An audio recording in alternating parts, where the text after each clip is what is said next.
हम यहाँ के रहने वाले इस ज़िले के, हमें परमिशन नहीं मिलती और वो बाहर से आके परमिशन लेते हैं और यहाँ पे आज़ादी के नारे मारते हैं। मुझे बताइए कि आज़ादी किस चीज़ की चाहिए? हिंदुस्तान में रहते हुए भी आज़ादी, कश्मीर वालों ने भी मांगी थी, उनको मिली ना 2019 के बाद आज़ादी।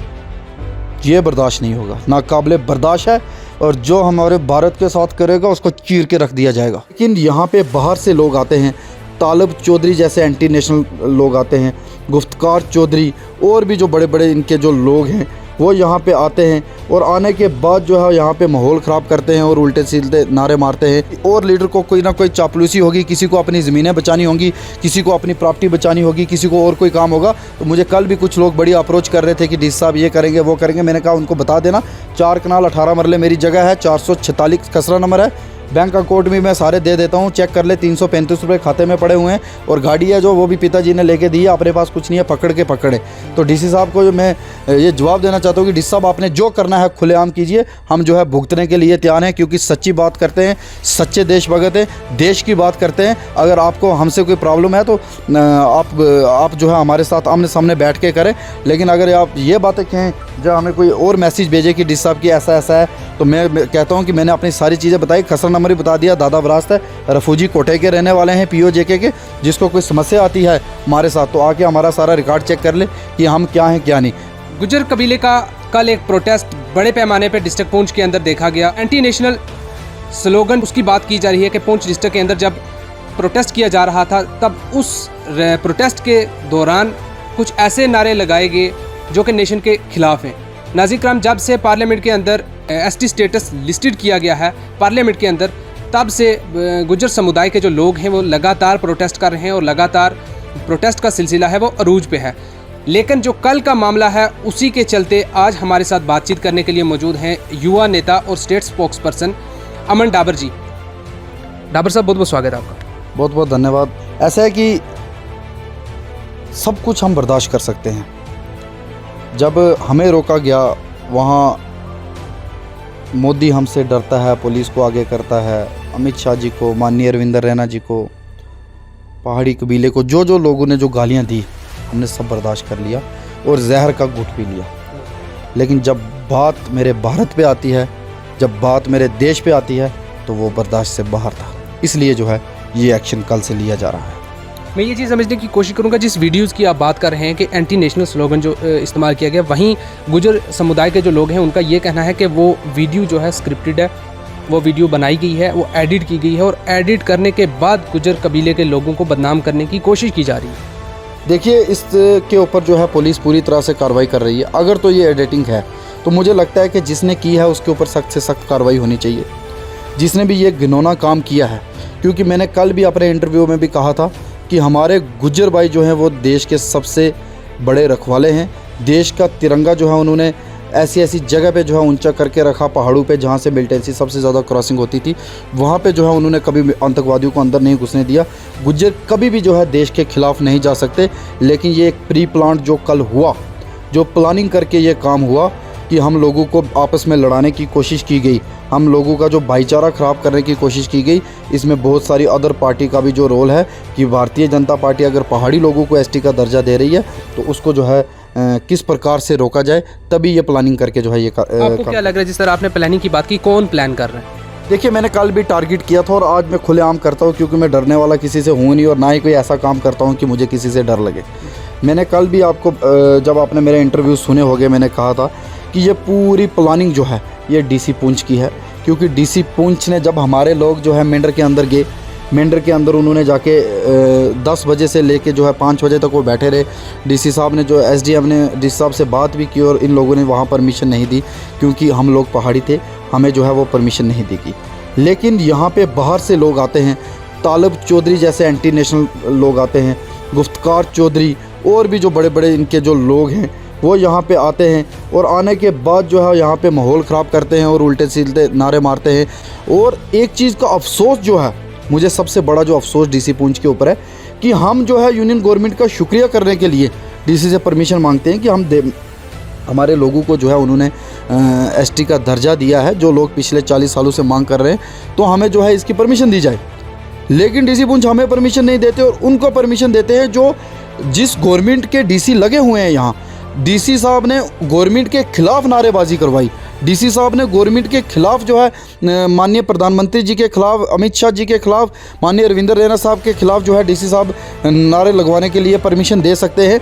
हम क्या चाहते हैं, आज़ादी जैसे नारे लगवाने के लिए डीसी साहब परमिशन दे सकते हैं, लेकिन जो भारत माता की जय का नारा लगाना चाहता था, जो प्रधानमंत्री साहब को जिंदाबाद कहना चाहता था, जो यूनियन गवर्नमेंट का शुक्रिया अदा करना चाहता था, डीसी साहब उसको परमिशन नहीं देते। कहीं ना कहीं मुझे लगता है कि देश के अंदर ऐसे लोग जो बैठे हुए हैं, जिन्होंने उसी एसटी का फ़ायदा लेके आज इस कुर्सी पे बैठे हुए हैं, जिस एसटी से उनको जो है ये उनकी आईएएस हुई है, उसी का फ़ायदा लेके यहाँ बैठे हुए, और फिर जो है वो हमारे ही देश के प्रधानमंत्री जी के खिलाफ जो है नारा लगाते हैं। और डीसी साहब की अपॉइंटमेंट भी जो है मुझे लगता है 2015 की है, जब बीजेपी की ही गवर्नमेंट थी। उसी गवर्नमेंट के समय ये नौकरी भी करते हैं और फिर उसी गवर्नमेंट के खिलाफ नारे लगते हैं। भाई साहब, ये कभी बर्दाश्त नहीं होगा। आज आपने देखा होगा कि एसएसपी साहब ने जो है रात को फौरी तौर पे एफआईआर लगाई। आज होम मिनिस्ट्री साहब ने भी जो है एक जो है रिपोर्ट मांगी है कि ये क्या इशू है, क्या है। इस सारे पे संज्ञान लिया जाएगा। हमने कल से जो है एक मांग उठाई है कि ऐसे लोग डीसी साहब जैसे जो यहाँ पे आके ऐसे काम करते हैं। आपको ये चीज़ पता होगी कि पिछले कुछ समय पहले सोहेल मलिक साहब और अकरम चौधरी साहब का मसला हुआ, और डीसी साहब ने शरेआम जो है अकरम चौधरी की वहाँ पे सपोर्ट की, शरेआम अकरम चौधरी को फ़ोन किया और सोहेल मलिक का वहाँ फ़ोन नहीं उठाया। ये बहुत सारी बातें यहाँ पे हुई हैं, पहले उसके पहले भी कुछ और बड़ी सारी चीज़ें आपको अभी और सामने आने वाली हैं 2-4 दिनों में।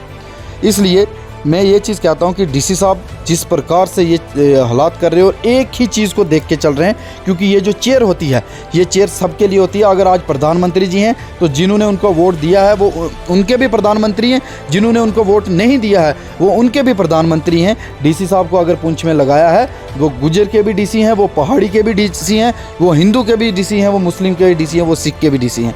उनको सबको जो है बराबर लेके चलना चाहिए, ना कि वो ये इशू जो है ये अपने ये जो कल हुआ, ना कि ऐसे जो है काम करवाने चाहिए जिससे पुंछ का लाभ। एक तरफ आप ब्लेम लगा रहे हैं डिप्टी कमिश्नर पुंछ पे, वहीं दूसरी ओर पुंछ का एक बड़ी शख्सियत, बड़ा लीडर, बड़ा चेहरा, उनके द्वारा तो ये कहा जा रहा है कि डिप्टी कमिश्नर पुंछ जब से आए हैं अच्छे अच्छे इनिशिएटिव्स लिए जा रहे हैं, और ऐसे कुछ लोग जो है उनको बदनाम करने की कोशिश कर रहे हैं, पर्सनली रंजिश लेकर ये बात कर रहे हैं। भाई साहब, आपने मेरी कोई स्टेटमेंट सुनी कि जिसमें मैंने ये कहा हो कि डीसी साहब अच्छा काम नहीं करते, या डीसी साहब का विज़न अच्छा नहीं है, या डीसी साहब जो है लोगों की बात नहीं सुनते? मैं तो कहता हूँ, मैं शरेआम कहता हूँ कि डीसी पुंछ लोगों की बात सुनता है, डीसी पुंछ गरीबों की आवाज़ सुनता है।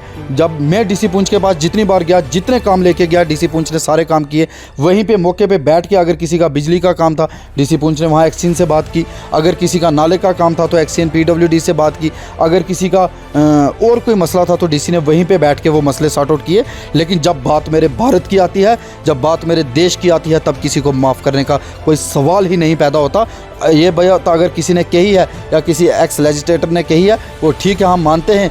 हम भी ये चीज़ कहते हैं दावे से कि डीसी पुंछ के कामों को जो है हम जितनी तारीफ़ करें कम है। लेकिन अगर वो माहौल ख़राब करने की कोशिश करेंगे तो उनको कभी माफ़ नहीं किया जाएगा। ये मैं आपके माध्यम से डीसी साहब तक भी पहुंचाना चाहता हूं। और एक बात और कि किसी और लीडर को कोई ना कोई चापलूसी होगी, किसी को अपनी ज़मीनें बचानी होंगी, किसी को अपनी प्रॉपर्टी बचानी होगी, किसी को और कोई काम होगा। तो मुझे कल भी कुछ लोग बड़ी अप्रोच कर रहे थे कि डीसी साहब ये करेंगे वो करेंगे। मैंने कहा उनको बता देना, 4 कनाल 18 मरले मेरी जगह है, 446 खसरा नंबर है, बैंक अकाउंट में मैं सारे दे देता हूँ, चेक कर ले, 335 रुपये खाते में पड़े हुए हैं। और गाड़ी है जो वो भी पिताजी ने लेके दी है, अपने पास कुछ नहीं है, पकड़ के पकड़े।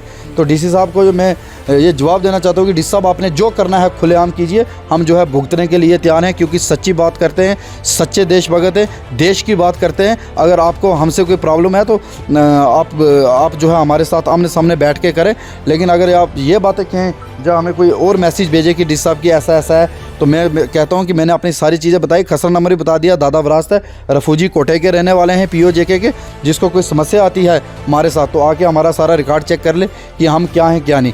बाकी जो है देश के खिलाफ जो बोलेगा कभी बर्दाश्त नहीं किया जाएगा। यहाँ पे आपने तालिब चौधरी और गुफ्तार अहमद चौधरी की बात की कि वो बाहर से आए हैं। बाहर का क्या मतलब है? हम भी अगर जम्मू जाके प्रोटेस्ट करते हैं तो हमारा राइट है, अगर वो पुंछ करते हैं तो उनका राइट है, तो बाहर से कैसे होगा? उनका राइट है। मैंने कब कहा कि उनका राइट नहीं है? आपको पता है कि तालिब चौधरी जो है रसाना केस में कितना बड़ा जो है वो क्रिमिनल रहा है। तालिब चौधरी उससे पहले PSA भुगत चुका है।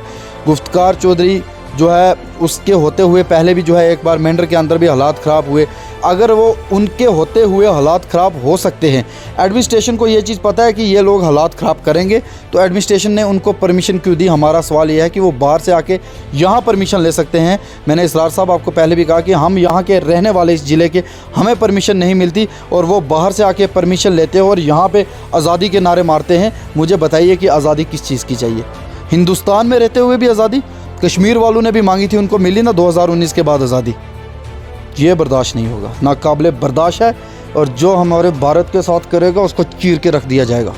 शुक्रिया बहुत बहुत। नाज़रीन इकराम, ये थे हमारे साथ युवा नेता अमन डाबर, जिन्होंने मज़ीद बातचीत की। अब आपकी क्या राय है वो कमेंट बॉक्स में ज़रूर रखें।